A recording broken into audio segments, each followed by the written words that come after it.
The Indiana Attorney General is suing the popular social media platform TikTok. The two lawsuits filed in Allen County Court allege that TikTok fails to protect children from mature content and also deceives users about data protections. This is the first time the platform has been sued by a state, and it comes as a growing number of governors are banning TikTok on state government devices. Edward Lawrence is at the White House with more on this.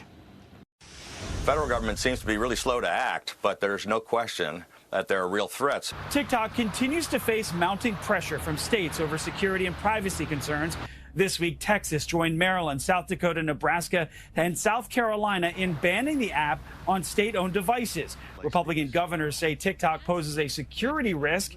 The app is owned by ByteDance, a Chinese company, which critics claim is controlled by China's ruling Communist Party. All of these things are in the hands of a government that doesn't share our values and that has a mission that is very much at odds with what's in the best interest of the United States.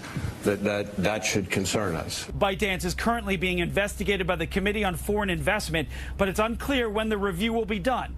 This has led some governors to take matters into their own hands with a ban. Just one or two state employees that were, using TikTok on their state devices could have, compromised a lot of very important information. Indiana taking it one step further and filing a lawsuit alleging the app misleads users, particularly kids, about the level of inappropriate content. A second lawsuit also alleges user data is not being protected. Now, despite national security concerns, many say states have no place banning its use. I feel like these things are better left to the federal government. I feel like a lot of Republican governors are trying to flex their muscles a lot these days. The White House has declined comment on national security concerns and the CFIUS review. At the White House, Edward Lawrence, Fox Business.